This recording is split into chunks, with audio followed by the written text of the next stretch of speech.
At one point in your life, it was the best decision you could make to shut down your emotions. For whatever reason, it was the safest and most logical decision that you could make in order to stay safe in your environment and to just shut down how it felt to be there. Now, these are stories that happen most of the time in our earliest of experiences as kids. In our childhood homes, in our childhood experiences, something was unsafe for us to bring or feel our emotions. And at that time, it was the safest and best decision for us to shut off, to not feel those emotions because it was just too much, or they would lead to some other kind of issue or danger or tragedy that would come. So for you, if you are the person in your marriage where you're like, I just don't feel, I just don't want to, I just don't show up. I have a hard time being present. Things are fine. They're not bad. They're not good. They're not whatever. They're just kind of fine. If you find yourself in that just general plateaued space where you're not able to share emotional connection with your spouse, this video is for you.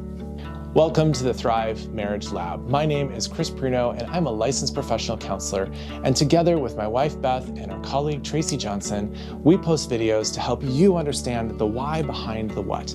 Because we believe the more you explore and know your story, the deeper your connection will be. Every single one of us experiences some level of tragedy and trauma in our growing up years.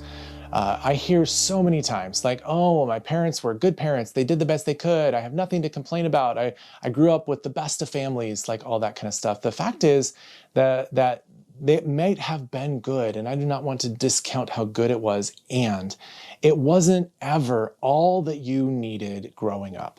It wasn't all that you needed in order to navigate the world as a human.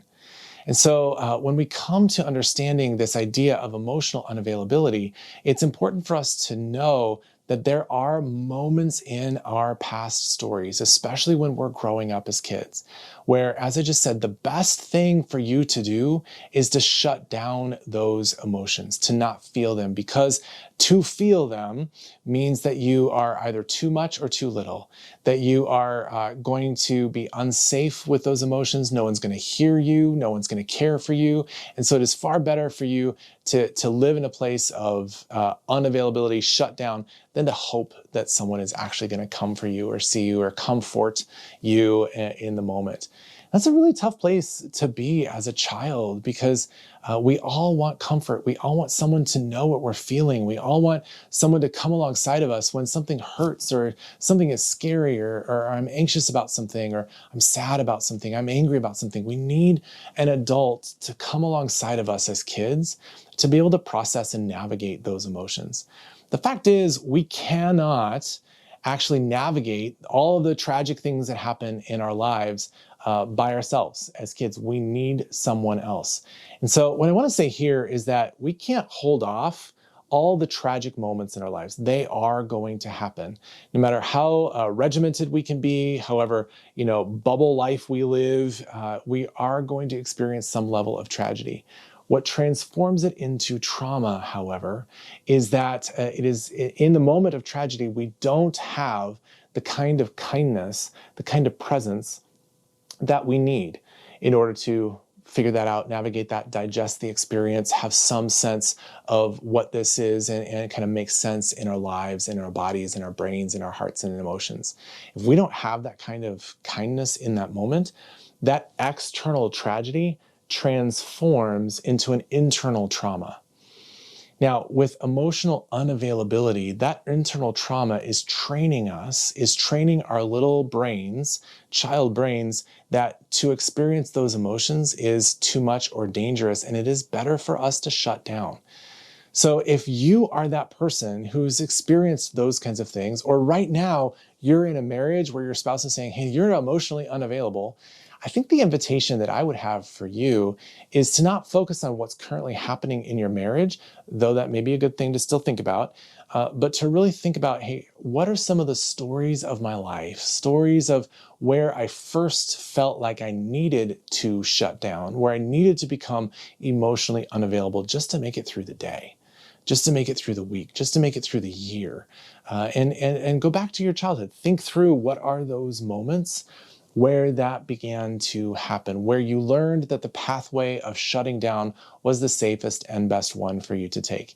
If you can have that kind of curiosity with yourself and you kind of put some things together, bring that to your spouse. Start to talk about those things with your spouse. Here's what it was like for me. And I realize now as an adult, what I had to do as a child was to shut down and not feel to the degree that I actually felt back then. And maybe that's part of what's going on with us now. The fact is, you probably need someone, some kind of counselor to help you navigate through those kinds of conversations to really start to find healing in that. But gosh, I can tell you how many people I have worked with that have just started with a level of curiosity for themselves, not current in the present, but to look how the past is informing the present so that you can be in the space with your spouse now. We're going to have to go back and look at the spaces of your past.